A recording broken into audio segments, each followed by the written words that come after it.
Hello and welcome to this week's Teaching Omnibus. I'm just simply going to encourage you to watch these 7 1-minute countdown to Christmas clips from the past week and then answer the following 3 questions. Here are the clips.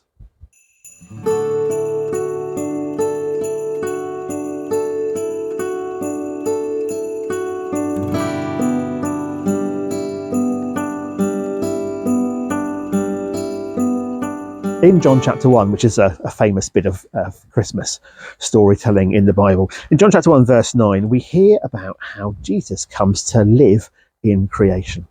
Now in that passage, Jesus isn't generally referred to as Jesus, he's referred to as the Word. There's lots of reasons for that we haven't got time to go into now.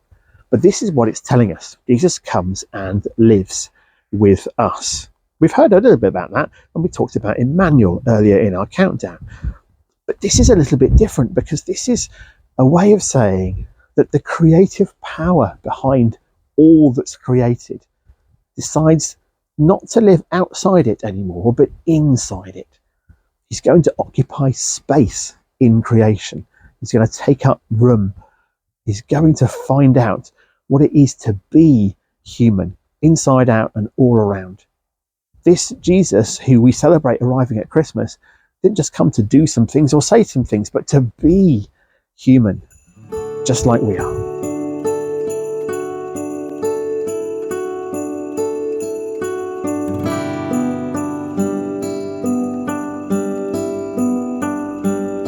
The story that the book of Luke tells us about Jesus actually begins with some other bits and pieces to do with Mary's cousin Elizabeth and how she becomes pregnant. Now for her, the pregnancy isn't quite as miraculous, but it is still really, really unexpected because she's, well, I think the word is quite old. And her husband, Zechariah, who gets told this is going to happen, struggles to get his head round it. Zechariah was a priest, so he wasn't just an ordinary also-ran. He was somebody who really got what it meant to know what God's about and to follow and trust him. But Zechariah struggled to have faith. He couldn't get his head around how something that seemed impossible was going to happen. And because of that, there were some little interactions between Zechariah and God that helped him bed in that sense of faith. For us, it's just enough to say faith isn't always easy. Trusting God doesn't always feel natural. Having faith that what God's up to is a good idea doesn't always feel instinctive. And that's okay. God looks after Zechariah and provides for him and gives him reason to be joyous. Now, if you're finding faith difficult, that's okay too. You can just reach out to God and say, I don't really know whether you're there or not, but I'm just going to have to trust that you are.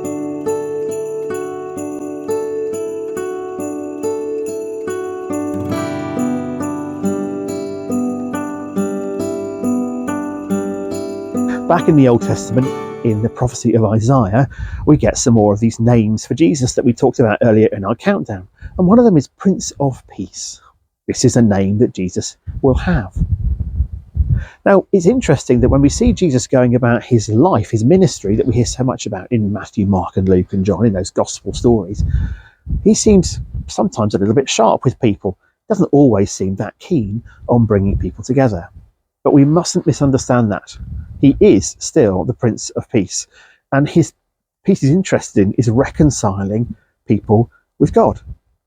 He wants there to be a really healthy, harmonious connection between God and his people, and he's willing to put a few backs up in order to show people that this is possible and how to get there. Perhaps for us, peace seems a little bit out of reach. Maybe we feel we can't influence things like global conflict. We can pray, and it's important that we do, but I understand how that does feel. I feel it too.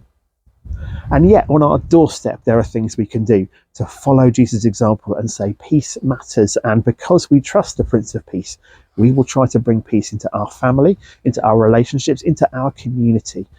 Where there is friction, we can ask Jesus to help us do something about it.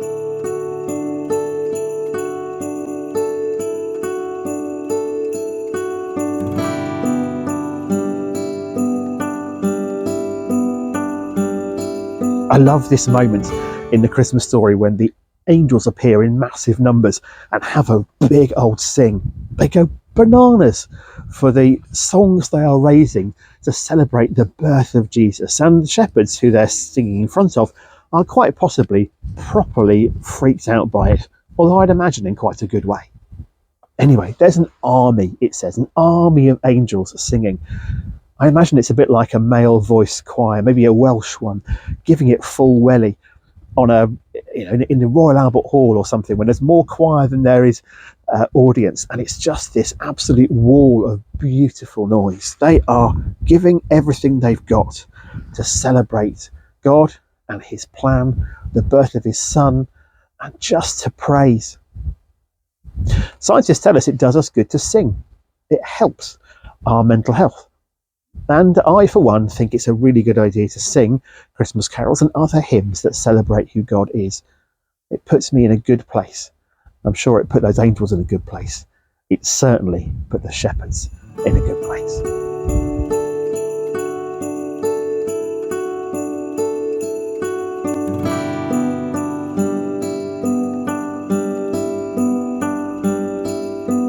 You can't beat a good town crier. Big voice, big bell, proper jacket, looking all proper 19th century and everything. But back in Jesus' time, I'm not quite sure these things happened in the same way. So it's interesting to notice that when those shepherds come away from first meeting Jesus, they seem to take on the role of town crier, although without the fancy coat and the bell. They go everywhere they can, telling everybody they can find, telling the story, their story, the story that angels told them, the story of Jesus and Mary and Joseph. They are out there as the most unlikely town criers. They would have been dishevelled and sleep deprived. They would have been dirty and smelly. They would have been beaming all over their faces and desperate for everyone to know what they had experienced. What a great thing to do, to be a town crier for Jesus.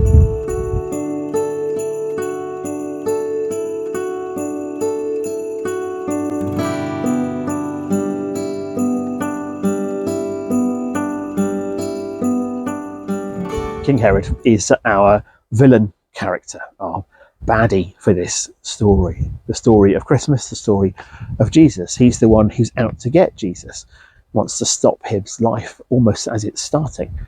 Not that he really knows much about what's going on until the wise men show up. But he is a man who lives in fear. He lives in fear of losing his power. He lives in fear of those who might be backstabbing. He's looking over his shoulder the whole time. He's juggling the priorities of the people around him and trying to make sure he comes out on top. He's not a happy man. Despite all the power, despite all the wealth, despite all the authority, all the ways in which the Roman authorities favoured him and gave him opportunities, he was still fearful. He lived under that stress. And how interesting that someone who lived in fear was frightened of one who came to deliver us, separate us, rescue us, bring us out of fear. He said, you don't need to be frightened anymore because I'm here. It's worth asking Jesus to help us with our fear.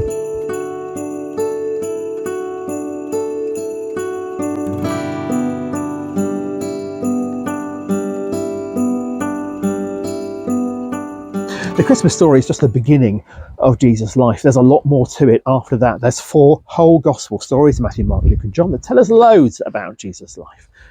But something of the origin story here is important, and that is Jesus escaping. We don't tend to think of it in those terms because he was so little, he probably didn't make any choices for himself very much other than I'm hungry or my nappy needs changing. But it is true to say that Jesus has an escape moment in the Christmas story. He escapes Herod's injustice. He escapes Herod's violence. Herod's men go chasing after all the small boys in Bethlehem in order to bring an end to any risk that Herod's reign might be overturned. And so Jesus has to escape, and he becomes a refugee, and God calls him back out of Egypt a little bit later. How many people around the world are fleeing from violence or trying to escape oppression now? As we celebrate Christmas, let's not forget those who are struggling, who are under pressure, who are living in fear, like Jesus was at the start of his life.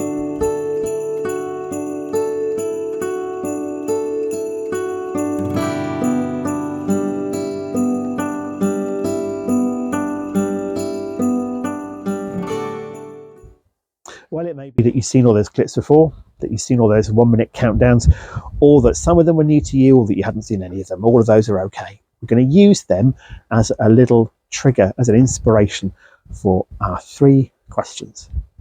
And the questions.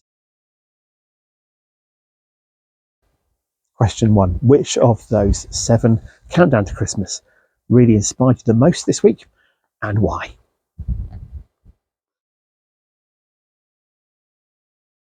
Question 2. How is Christmas different for you this year than it was before, and how is God part of that?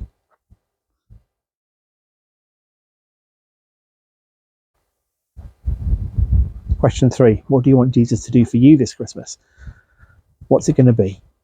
Ask him with passion and with confidence.